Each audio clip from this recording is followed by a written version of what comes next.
नमस्कार, आप देख रहे हैं news extension. Noida greater Noida west में लिफ्ट गिरने, लिफ्ट में फंसने व लिफ्ट में हो रहे हादसों की शिकायत पर जेवर विधायक धीरेन्द्र सिंह ने विधानसभा में पुरजोर से मुद्दा उठाया था। उसके बाद लिफ्ट एक्ट को यूपी में लागू किया गया। यूपी लिफ्ट एक्ट पास, अब हादसा हुआ तो हर्जाने के साथ ही तय होगी जिम्मेदारी। दोनों सदनों में ध्वनिमत से पारित हुआ Uttar Pradesh lift and escalator bill 2024। शहरी क्षेत्रों में बढ़ते हादसों पर अंकुश लगाने के लिए योगी सरकार ने की बड़ी पहल। लिफ्ट व एस्केलेटर का रजिस्ट्रेशन, मेंटेनेंस, हादसे के दौरान तुरंत सूचना देने, हादसे में पीड़ित व्यक्ति को क्षतिपूर्ति देने जैसे प्रावधान। उत्तर प्रदेश के शहरी क्षेत्रों में लिफ्ट और एस्केलेटर के कारण बढ़ते हादसों पर अंकुश लगाने के लिए योगी सरकार ने बड़ी पहल की है। इस पहल के तहत शनिवार को दोनों सदनों में लिफ्ट एंड एस्केलेटर बिल चर्चा के बाद ध्वनि मत से पास हो गया।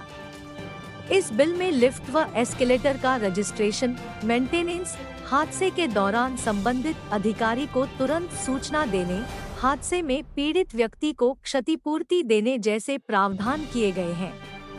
निजी और सार्वजनिक भवन व परिसर आएंगे दायरे में। नगर विकास एवं ऊर्जा मंत्री ए.के. शर्मा ने इस अधिनियम के नियम व शर्तों की जानकारी देते हुए सदन को बताया कि इस अधिनियम के दायरे में प्रदेश के सभी निजी और सार्वजनिक दोनों प्रकार के भवनों व परिसरों को लाया गया है।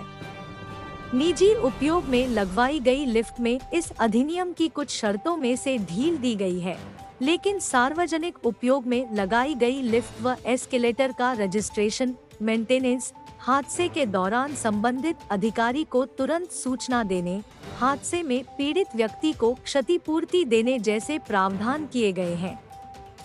कारखाना अधिनियम 1948 के अंतर्गत औद्योगिक एरिया या परिसर में लगी लिफ्ट या एस्केलेटर पर इस अधिनियम की शर्तें लागू नहीं होगी।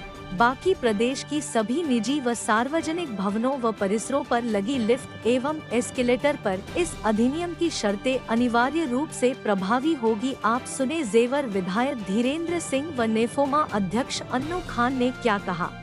श्री धीरेन्द्र सिंह, मैं अध्यक्ष जी का धन्यवाद करना चाहता हूँ कि उन्होंने मुझे इस विधेयक पर बोलने का मौका दिया। दरअसल जो हाई राइज बिल्डिंग्स हैं और जिस तरीके से प्रदेश में शहरीकरण का दौर बढ़ा है, अभी मेरे साथी विधायक कुछ बता रहे थे, तो मैं बताना चाहता हूं कि ये एक ऐसा मील का पत्थर साबित होने जा रहा विधेयक। पिछले दिनों घटनाएं हुई जिसमें लिफ्ट में बच्चे फंस गए। अब एएमसी के माध्यम से, अभी आपने जो सवाल उठाया, ये एएमसी वो कंपनी करेगी जो प्रदाता कंपनी है, लिफ्ट लगाने वाली कंपनी है। इसमें साल में 2 मॉक ड्रिल भी होंगे, यानी दुर्घटना की स्थिति में, आपातकाल की स्थिति में वो पूरी तरीके से एक उसके माध्यम से, मॉक ड्रिल के माध्यम से ये तय किया जाएगा कि अगर दुर्घटना होती है तो हम कैसे फंसे हुए व्यक्तियों को बचा सके। इसमें बीमा का भी प्रावधान है। जो लोग पीड़ित होंगे उन्हें बीमा भी स्वामी को कराना पड़ेगा। तो कुल मिलाकर मैं सरकार का धन्यवाद करना चाहता हूं, प्रदेश के मुख्यमंत्री जी का, अपने ऊर्जा मंत्री का और पूरे सदन का। और मैं यही अपेक्षा करूंगा कि यह एक ऐसा विधेयक है जो सर्वसम्मति से पारित होना चाहिए। अध्यक्ष जी, मैं आपका धन्यवाद करता हूं। माननीय मंत्री से प्रस्ताव करता हूं कि उत्तर प्रदेश लिफ्ट और एस्केलेटर विधेयक 2024 पारित किया जाए। प्रश्न ये है कि उत्तर प्रदेश लिफ्ट और एस्केलेटर विधेयक 2024 को पारित किया जाए। जो माननीय सदस्य के पक्ष में हो कृपया हाँ कहें, जो माननीय सदस्य के विरोध में हो कृपया नहीं कहें। हाँ की संख्या अधिक है, अतः ये प्रस्ताव पारित हुआ।